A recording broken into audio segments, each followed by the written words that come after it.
Hello and welcome to the That's So 90s podcast. We are here to talk about another top 10 in the most glorious, great decade in the history of life and music. Amelia is here. Amelia, are you not sick of the sight of me? We have been out on the road together all weekend spreading the 90s gospel. Well, I wasn't going to say it, but maybe a little bit. No.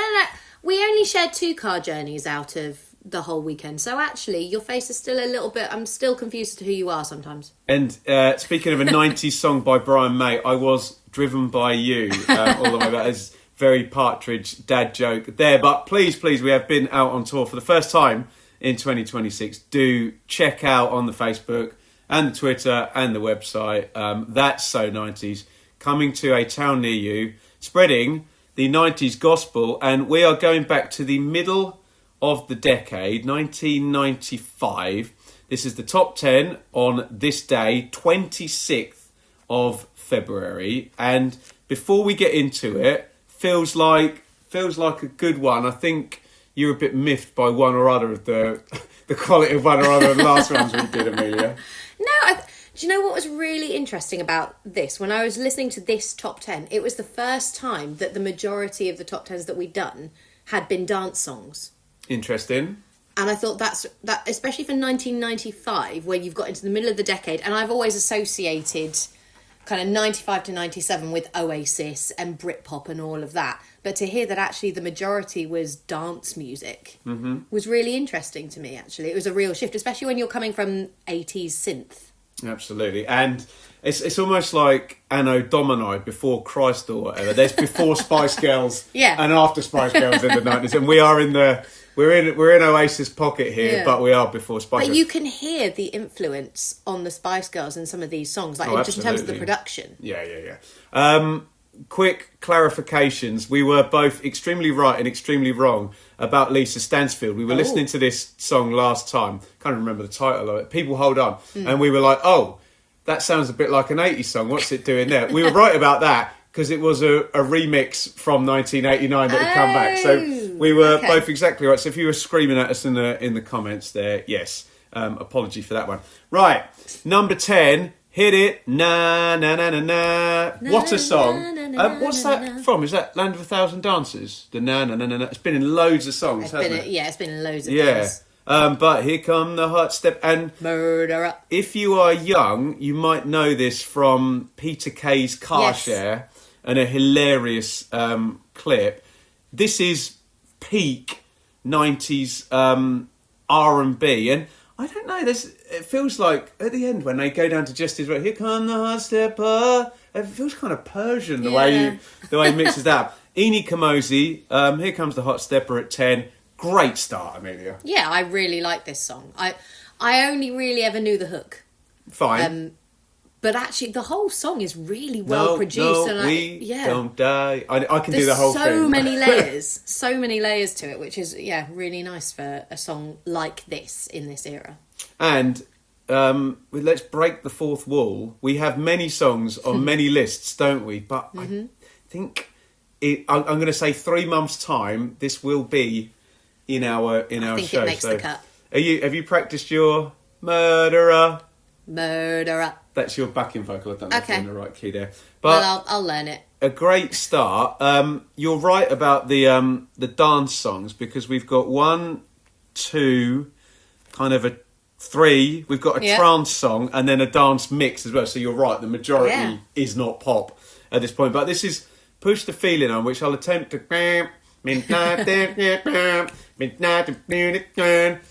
which you pointed out, I hadn't realised because I'm old, has been sampled by Pitbull, who is a bit Marmite, but I think is rather brilliant at what he does. It's a guilty pleasure, we both realised, isn't it? Yeah. What was the one that Sophie played in the car? A Fireball. It's a banger. My 4-year-old daughter he has made a living sampling other people's work, so, more power to him. But what about, 90s dance at the start? Well, yeah. A lot of people say that rap music has kind of fallen off a little bit because you can't just sample anything the hell you like now. Now, this has been annoyingly commandeered by football fans, and Mika Richards doing car adverts. He hit the bar with If we buy any car. But what do you, other than all of the cultural significance of a song that wasn't actually that massive. I tell you what, they're printing money with it, with Pitbull and Mika Richards now. What do you think of the tune? Do you know what? I really liked the harmonies. There were some really great harmonies towards the end. I can't remember what there was like specific lyrics, and I was like, oh, that's really cool. I can't remember if I wrote that. Like, let's push it, push the feeling on, all that stuff that comes in. I forgot great that hook female was in vocal. there. But that keyboard line. Oh yeah. What a hook. Yeah, no, I'm a fan. Very, very much so. Let's move on to number 8. I feel really bad. I feel we're always really disrespectful to big 80s acts. We're like, no, you're not a 90s act. And I feel we slagged Madonna off. I mean, Madonna doesn't care whether Ben and Amelia from That's So 90s slag her off. But this is Bedtime Story. I think it's some kind of a remix, and it's a bit middling. Well, what was it? It was Evita we were doing last time, wasn't it? So complete departure for that. Well, question before you tell me about the song. Go on then. Are you preferring Don't Cry For Me Argentina or Bedtime Story? I mean, as a song, Don't Cry For Me Argentina is much better. But this one, I think... I don't know if this is a general thing about Madonna in the 90s. Like, I'm sure she had some really good stuff. We used to do a couple of the songs that she did in the very early version of the show. And actually, they're pretty good. It's just not Madonna of Like a Virgin and Get Into the Groove thing. I know. So Vogue is at the start of the decade, and then it's a complete... I'll give her a props. I was going to mention incur David Bowie then for, because like Ray of Light, Beautiful Stranger, Frozen, all completely different. But it's not Material Girl or... No. Whatever. But that's the you weird prefer thing. her like that, do you? I much prefer her like that. But the interesting thing is that actually, if you listen to the other female artists of the 90s, the style that she creates with her 90s music should hit the spot. Yeah. But there's something about it. Maybe it's because she's got this legacy from the 80s that makes you kind of go, but it's amazing how fast you become a legacy act. And she would argue that, the reinvention, the erotica thing we spoke about, didn't we? Austin Powers, and then come in as a goth with long black hair for Frozen. Well, that's what I mean. Had she not done anything in the 80s, if she was a new artist in the 90s, I think I would like her a lot more. Yeah, but because that would be the legacy that she sets forward, these kinds of songs. But because I know that Like a Virgin and all those others are just epic.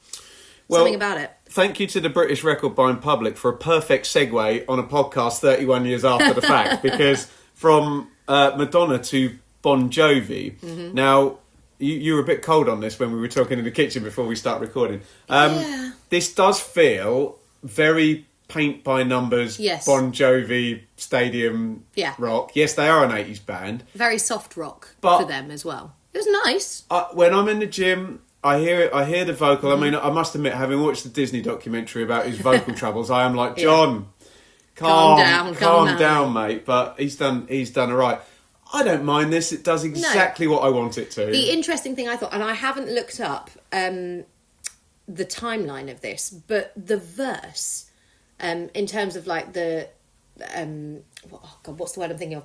The way in which it's presented, the formatting of it, and just the lyrical content is very much like Friday I'm in Love by The Cure. Right, yeah. I was like, which one came first? Is one influenced by the Cure's other? 90s. It's like I think it might be 90 or 91. Yeah, so that I don't care if Monday's blue. Tuesday. It's very similar to some of the lyrical content and the way, and the phrasing of this song, which I thought was really interesting. I think they're just at the point there, Bon Jovi, there where it just becomes a machine, doesn't it? And we do have, I guess, Always would be the biggest UK hit. I mean, that is a banger. Oh, God. I love that song. You ever tried to sing that?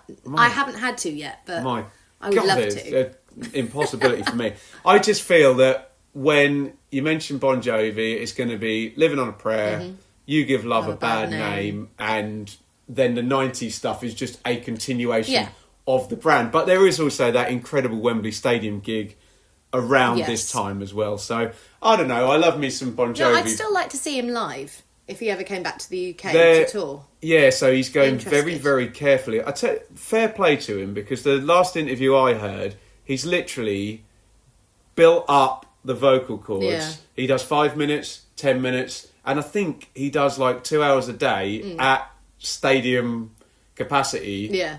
in his house. So he's taken it. He's not just going to go out and sound like No, he's going to work on it. And work on it. And I do believe him when he says, I don't need to do it anymore. If I don't sound good, I'm not going to go out, because that was, bless him, that was painful. Some of the footage, wasn't it? He clearly realised that as well, which is good. Reach Up is another dance song which samples. I'm trying to think if Papa's got. No, it's not Papa's Got a Brand New Bag. Or Pig Bag, is it? Pig Bag. Yeah. But there's some other Reach Up. There's some other nice hooks in it. Ticks along. It does. I enjoyed it. I wasn't sure if I knew this song from that It's like a 70s. Well, it's been done again recently. I can't remember who it was that did it in the last 10 years. So I can't remember if I knew it from the last 10 years or if I knew it from the original. Ruined by football supporters again for me. That would be it. Yeah, I don't know if I knew it from the football or from that original. But you quite like the vocal. I really liked the vocal. I was really sad to find that I couldn't find out who it was, because it's just a sample. It's not credited anywhere.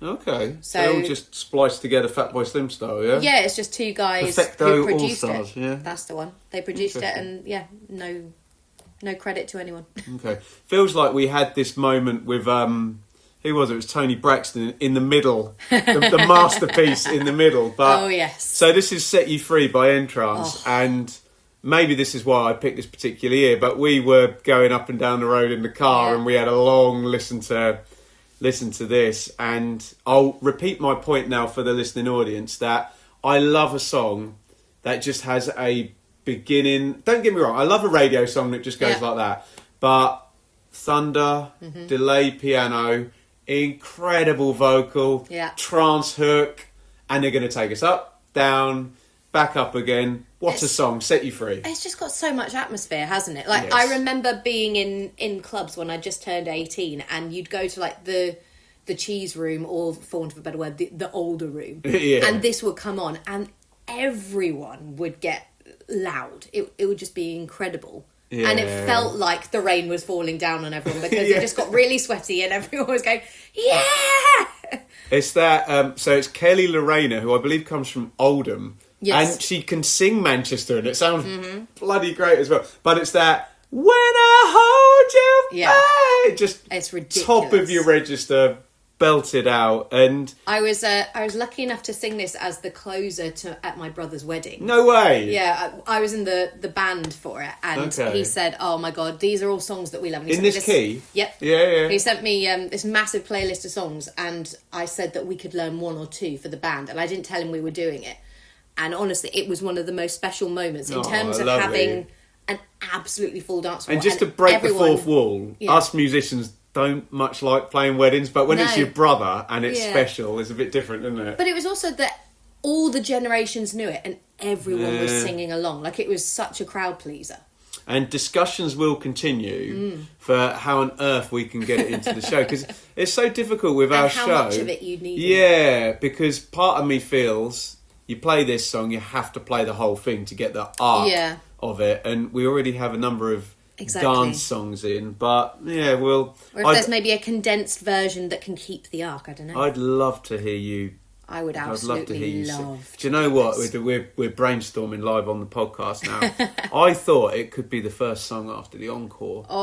As well. Just I would never say no to that. You've got them, and then you have that gigantic vocal there. But it's just a moment, isn't it? I suspect in about 10 minutes' time we're going to be having a fight when I say, what was your favourite? I'll let you choose first this time on that song. Sorry, make your last point. I was going to say... What was I going to say? I was going to say... Oh, yeah, it's Kelly Lorena. I didn't realise she also then had a big hit with Tell It To My Heart. Yes. The Taylor Dane cover. Yeah. I always thought I knew that from Taylor Dane, but then I listened to her version this morning and went, oh my God, this was the one that I think she's... this is not my wheelhouse. I think she's very respected in the dance and trance. Oh, God, yeah. And I looked up as well... so I think she was 20 in 1995, which means she probably recorded it when she's a teenager. Yeah. It's ridiculous. What a Some voice. people just get lucky. yeah, incredible. Number 4, I think we're about to have our podcast disagreement, which is great. No More I Love Yous by Annie Lennox, who I'm not having that she's an 80s artist, because the Eurythmics is an 80s artist, and she then continued. Diva is a brilliant album. But well, you go on in. I won't bury the lead. What do you think? That's all right. I really like Annie Lennox's voice. I think she's phenomenal in that respect, and I loved Eurythmics. They were great. Yeah, great song. It's brilliant. I just get to about 2 minutes in most of her solo stuff and go, okay, I'm going to click on to the next song. Okay. And I can't explain why. There's just something where I go, okay, well, this is about a minute longer than I felt it needed to be for me. Interesting. But vocally, is it like I can't adult-oriented rock, do you think? Fits in the massive artist Phil Collins bracket? I just think it feels very similar. Like you were saying about Entrance, where there's a build, and maybe that's just a preference of mine, that I like songs that build and have momentum and a moment that catches you. I feel like she is the queen of being able to deliver a song really well, but it's just consistent. Okay. Which is fine. It just doesn't make me go, wow, I remember it. Okay. Well, obviously, all opinions are allowed. But they're wrong. I like this a lot better than you do, I think. Look, to open with... what a lovely atmosphere. And she's doing the whole diva thing, and it's like, kind of, I don't know, masquerade ball or whatever. I must admit, I did check out some live footage of recently, and it's a bit oversung and... Whereas on the record, I think she's got it perfectly. She's definitely got the 90s style. I don't know who produces it, and I suspect she has massive fingerprints all over it herself, but I think it's a beautiful recording, and I think it's a great "No More I Love You." Language is leaving me. Don't you like that lyric? Oh no! I do like the lyric. She's a very good poet. Yeah, I think really it's her like melody this. lines. I'm like, yeah, okay, I understand this, but maybe I want them to go. And maybe that's just because I grew up in an era. I was thinking about this earlier. I grew up in an era where, in the early 2000s, just letting you know.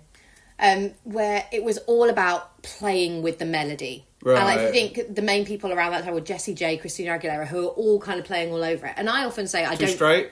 Maybe that's what it is. I don't really like it when people play with the melody too much, which is why I love Celine Dion much more than... More from her later. Yeah. I mean, we've spoken about, Mariah Carey versus Celine Dion. The reason I like Celine Dion more is because she doesn't go all over the shop. Okay. But maybe this is just too straight. I don't know. Maybe that's where I'm going with it. I'm not sure. It's an opinion. You're not wrong. You're not right. One more thing. I just think the artistry when she goes to there's some lovely chords, and I'm going musofied now. And the child's voice over the back. That's very nice for a pop song. It's very artistic. It's isn't it? really well crafted. I just don't get the feels. Okay. No, that's allowed, Amelia. Number 3, Alex Party, Don't Give Me Your Life, which for my entire life I thought was Don't Give Me Your Love, but it's just literally Don't Give Me Your Life. So there's, again, bing, bing, bing, bing, bing, bing. And very much like Reach Up, very much like Push the Feeling. As you said at the top of the show, we are in peak 90s dance. Yeah. Have a hook, have another hook. By the way, have another hook, and here's another one in the outro. But... yeah, we're in clubland here, aren't we? It kind of sets the tone for the next 10 years where all the kind of hip-hop, pop convergence happens, and you just get songs like Pitbull and all those others who just, sample these songs again, but they also just kind of keep you on the hook rather than adding a melody. I think I'm being unfair. There is actually a verse in this. Isn't there? That's actually quite good. Yeah, so I don't remember much of it.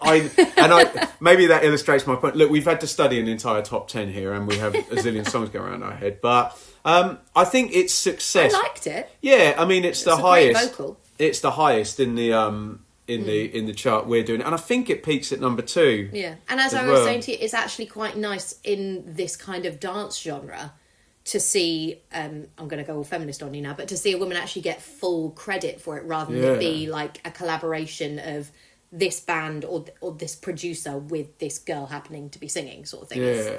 It's good that it's interesting that it was female vocals, so there is this feminine side to dance music, isn't it? Definitely. There's mainly so much sampled in the 90s. I think it's that... do you know what I think it is? Is that laser female vocal just cuts through over 4 on the floor, whereas a male vocal maybe less so. You need a lot more bass in it to make that work. Like if you think good conversation there. People like Avicii and stuff who've kind of taken But that starting point Aloe of Blackwood this of and each that, yeah. sings in the blooming stratosphere Oh, anyway. he does, It's so but high there's up, still isn't kind it? of a Yeah. gruffness to it, so it needs to have that bass line. Whereas these don't necessarily have as much of that. It's all. But that's the sound of the 90s. It's a female. Yeah. Female. I tell you who, Snap and Two Unlimited Yeah. deserve a lot of credit for banging those doors down. There's a don't they? lot more female artists in the 90s than people think. It's just that they weren't known as artists themselves. They were just featured on songs, if you like, and probably And did then the loads. biggest girl band, but not. Yeah, but female. that's like one. Yeah, There's not. Yeah.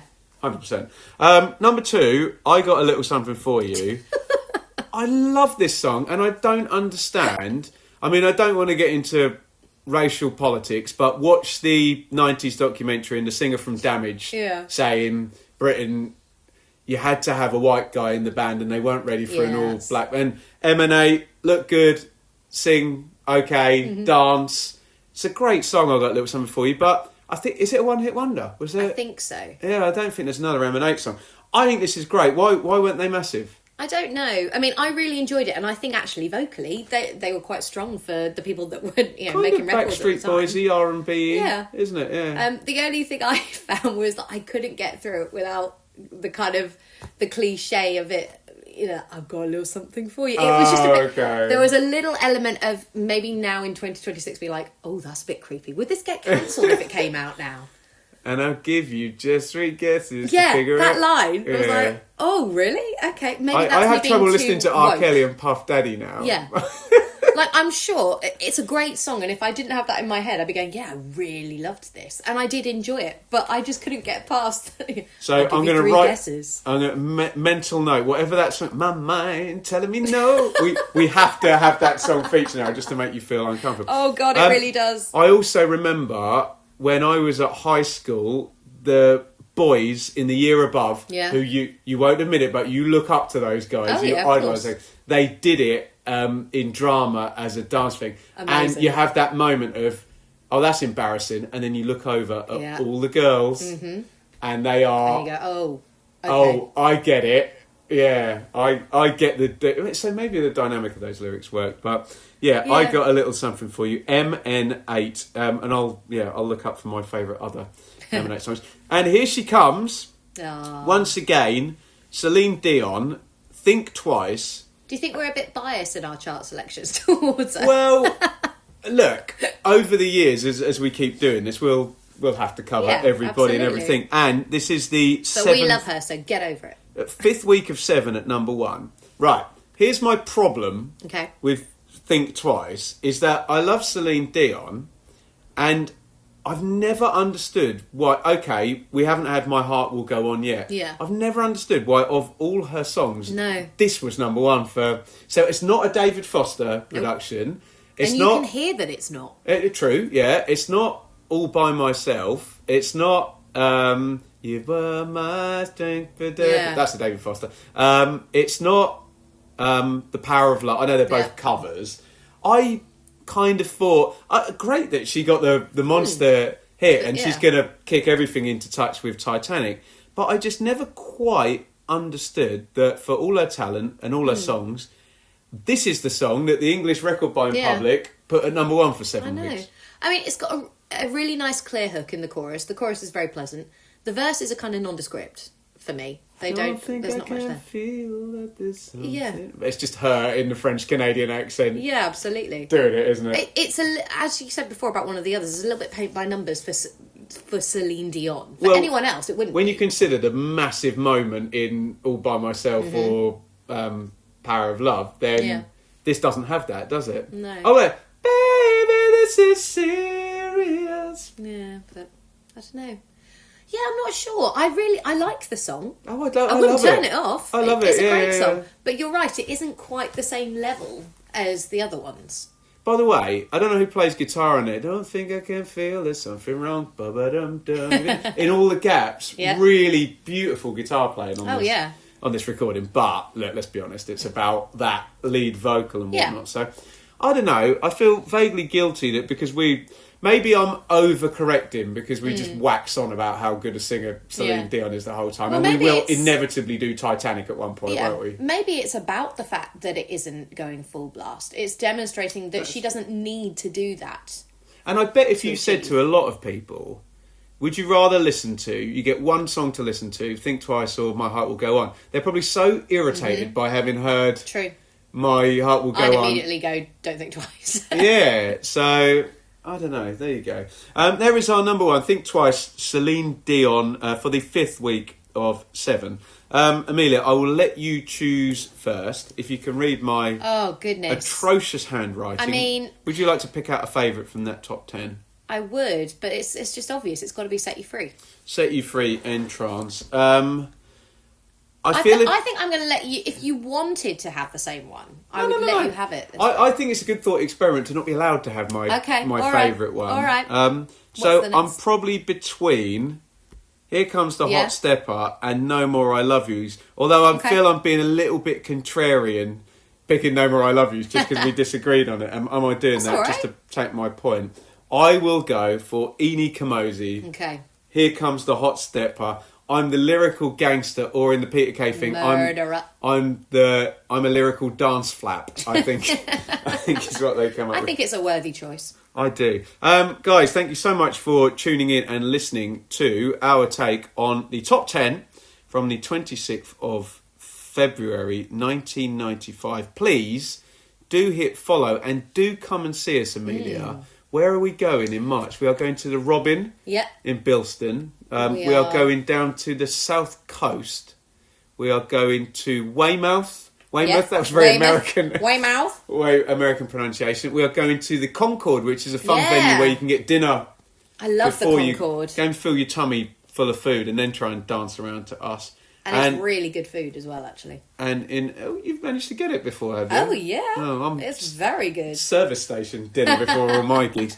And then in April, we are at Tamworth Assembly Rooms, where we shot our where we did the promo. And we are at Norden Farm Arts Centre, which is in Maidenhead over that weekend. But if you go, that's so90s.co.uk or Facebook, Twitter, wherever. Don't Instagram. Go on Twitter, there's a dumpster fire in it. Go on Facebook, it's much better. Amelia, last time I said have the last word, I think you said cabbages. I did. So, have you got anything more musical to say? Amelia, have the last word. Semitones. Plural. Celine Dion uses them.